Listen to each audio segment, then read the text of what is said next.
سر اس بات میں کتنی صداقت ہے یا سچائی ہے کہ کیا جوڑے آسمانوں پہ بنتے ہیں یا پھر بوتیک پہ بنتے ہیں؟ دیکھیے، یہ بہت سے معاملات میں سے یہ بھی ایک ایسا معاملہ ہے جی کہ جس کا اختیار انسان کے پاس ہے اس حد تک کہ وہ پوری کوشش کرے اور اس کے لیے تگ و دو کرے اور ہر لحاظ سے غور و فکر کرے، پھر فیصلہ کرے۔ جیسے زندگی میں انسان باقی معاملات میں بھی عقل سے کام لیتا ہے، سوچ سے کام لیتا ہے اور جی صبر سے کام لیتا ہے، تو پھر وہ کسی نتیجے پہ پہنچتا ہے۔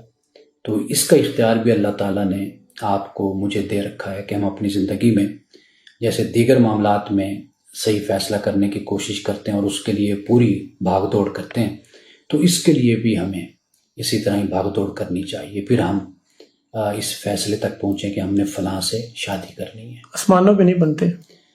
ایک لحاظ سے آپ کہہ سکتے ہیں، یعنی اللہ کے ہاں جیسے ہر معاملے کا فیصلہ خدا کی طرف سے ہوتا ہے، وہاں پر موجود ہوتا ہے، لیکن جیسے دوسرے معاملات میں بھی ہمیں تگ و دو اور کوشش اور محنت کرنے کی تعلیم ہے، جی تو اس میں بھی ہمیں اسی طرح یہ ایسے ہی ہے کہ جیسے قسمت تو ہر انسان کی پہلے لکھ دی گئی ہے ساری چیزیں، لیکن اس کے لیے تگ و دو، محنت اور کوشش بھی لکھی گئی ہے۔ لیکن وہ جو لکھا ہوا ہے نا، وہ تو نہ آپ کو پتہ ہے نہ مجھے جی بالکل نہیں پتا۔ ہمیں بہرحال اس دنیا میں رہ کے محنت کرنی ہے، وہ اللہ تعالیٰ نے ہمیں حکم دیا ہوا ہے۔ یعنی جوڑے بھی محنت سے بنتے ہیں، نہ بوتیک سے بنتے ہیں نہ آسمانوں پہ بنتے ہیں۔ جو بوتیک میں بنتے ہیں ان میں تو کوئی جان، کوئی روح نہیں ہوتی، جی بالکل۔ اور جو آسمانوں میں بنتے ہیں، آسمانوں پہ، ان میں جان ہوتی ہے، روح ہوتی ہے، لیکن وہ کیا صورت ہے وہاں پر وہ اللہ جانتا ہے۔ وہ الگ الگ لیکن ہمیں بہرحال دنیا میں اسی بات کا حکم ہے کہ ہم اپنے معاملات میں جب فیصلہ کریں تو وہ پورے سوچ کے ساتھ اور فکر کے ساتھ پھر فیصلہ کریں۔